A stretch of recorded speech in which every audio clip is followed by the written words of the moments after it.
Nikukaribishe katika tafakari ya asubuhi ya Zaburi 20 leo. 20 mstari wa kwanza anasema, Bwana akujibu siku ya dhiki. Jina la Mungu wa Yakobo likuinue. Kawaida katika maombi, neno kusikia na kujibu mbele za Mungu ni jambo moja hilo hilo. Kwa sababu Mungu hawezi kusikia alafu akaacha kufanya jambo.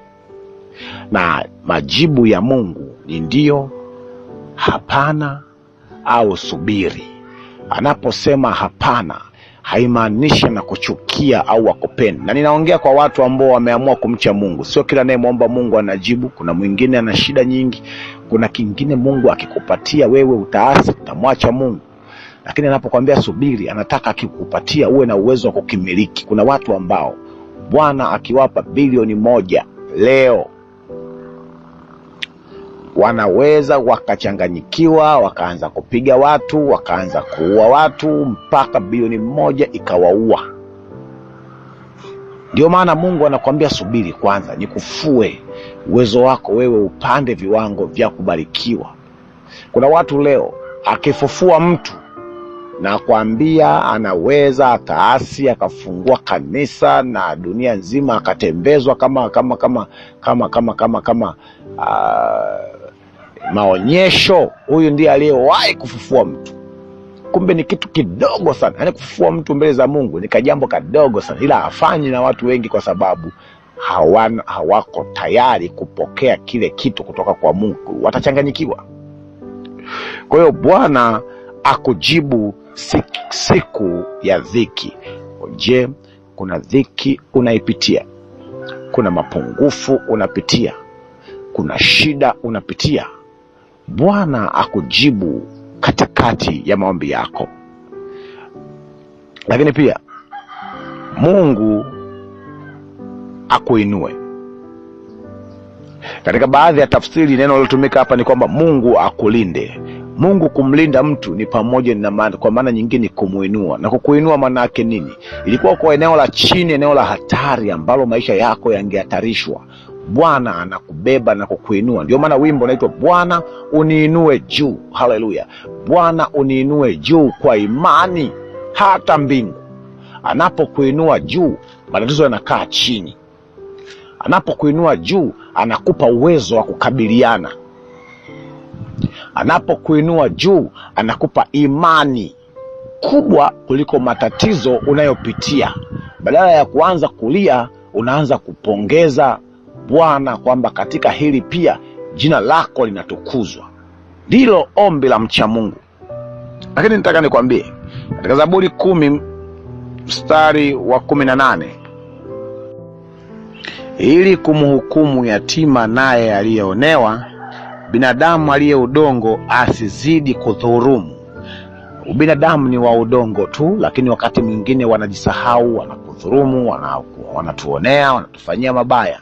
Mungu yuko hapo. Nataka nikwambie Mungu wako yuko hapo ili kukulinda dhidi ya binadamu wa udongo ambao wanadhani ni miungu watu. Lakini pia kama ambavyo Bwana anamlinda yatima. Yatima ni mtu ambaye hana uwezo wa kujitetea.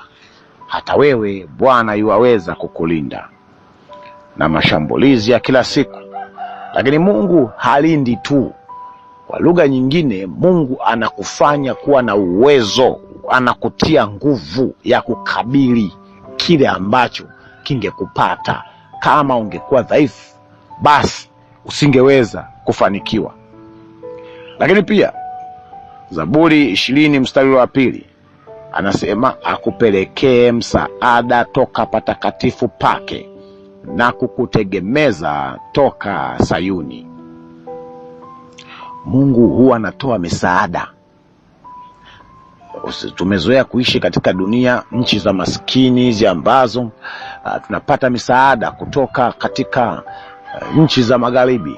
Lakini nataka nikwambie, pamoja na kwamba tumeishi maeneo haya, bado tambua ya kwamba Mungu anao utaratibu wa kutoa msaada kutoka patakatifu pake. Patakatifu ni wapi? Patakatifu ni mahali ambapo ikulu pa mbinguni, pale ambako Mungu mwenyewe ameweka maskani yake, anaishi mahali pa juu sana.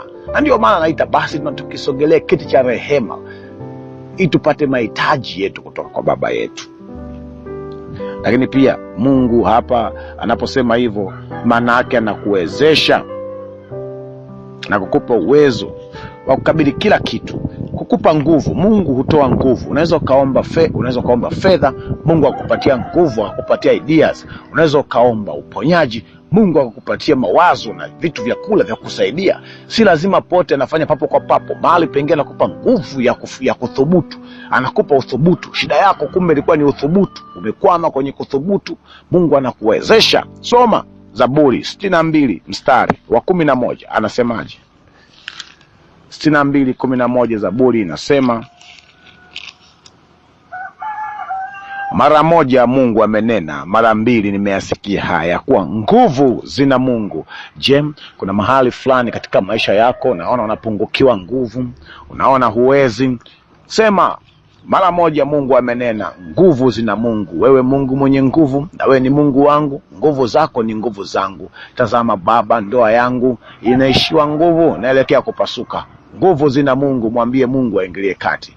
Mwambie Mungu, tazama maisha yangu ya kiroho, shetani ana nguvu kuliko mimi. Nipe nguvu zako niweze kumkabili adui. Na nataka ujue ya kwamba ushindi unaopata, furaha ya ushindi ya kumshinda adui mwovu ibilisi na maadui wa kijini na wa kibinadamu, nataka tu nikwambia kwamba nguvu unayoipata ya kumshinda inatoka kwa Mungu. Na ushindi wako, furaha ya ushindi wako ni ile ambayo ni matokeo ya kuona Mungu alivyomshinda adui yake kupitia wewe kama media tu. Lakini pia Mungu akumbuke sala yako. Katika mstari ule wa 3 anasema, azikumbuke sadaka zako zote Bwana, na kuzitakabali dhabihu zako. Mungu wa mbinguni akumbuke sadaka zako. Sikiliza, Mungu alipokumbuka sadaka ya mwanamke Tabitha Dorcas alimfufua.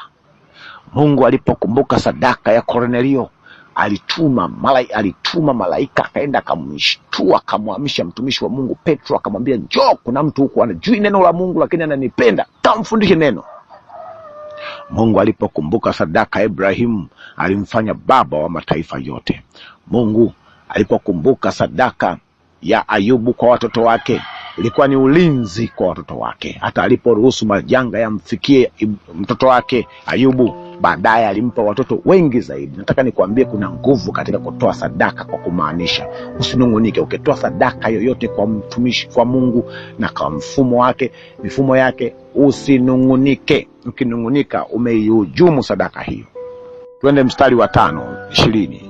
Na tushangilie wokovu wako kwa jina la Mungu wetu, tuzitweke bendera zetu. Bwana akutimizie matakwa yako. Nami ninakutamkia, Bwana akutimizie kile unachokitaka. Lakini twaa bendera. Mungu anataka kuone ukiwa umenyanyua bendera yake, kwamba hayo unayopata ni Mungu ndo amekupatia. Usijinue bendera zako, ukoo wako, bosi wako, serikali yako, madiri yako. Inua bendera ya Mungu katika kila ulichofanikiwa, ikaonekane ni Mungu ndio. Mseme sana Mungu, usijiseme wewe. Mstari wa 7 na wa 8, hawa wanataja magari na hawa wanataja farasi, bali sisi tunalitaja jina la Bwana Mungu wetu. Wao wameinama na kuanguka, bali sisi tumeinuka na kusimama. Haleluya. Na hapa si kila mtu. Nataka ujue, kama nikiutafakari uovu moyoni mwangu, Bwana hata nisikia. Na wewe usijilinganishi na ule msandawe au ule mbarbeigi wa polini anayekula matunda ambaye hajui chochote. Huyo Mungu anamsikia kwa kiwango chake cha ufahamu. Mimi nimekuwa nikifundisha maneno ya Mungu, umeyasikia kanisani, lakini umeacha uovu wako, hutaki kuacha. Mchepuko hutaki kuacha, wizi hutaki kuacha. Alafu bado unataka ufaidike mambo ya Mungu. Hakuna kitu kama hicho. tubu, mrudie Mungu ili maneno haya yakatimilike. Wao wana mafarasi, sisi tuna jina la Bwana lenye nguvu. Wanainama, sisi tunainuka, kwa sababu tunali jina la Bwana na unamtii Mungu. Ikiwa ni mapenzi yako, unataka ufaidike na ulinzi wa kiungu, ukae katika uwepo wa Mungu, mwambie Mungu, nisaidie, niuache uovu, ili maneno haya ya Zaburi yawe juu yangu. Kama ndio mapenzi yako, Mungu na akubariki sana. Mungu na akupatie nuru ya uso wake kuangazie, katika jina la Yesu Kristo, amen.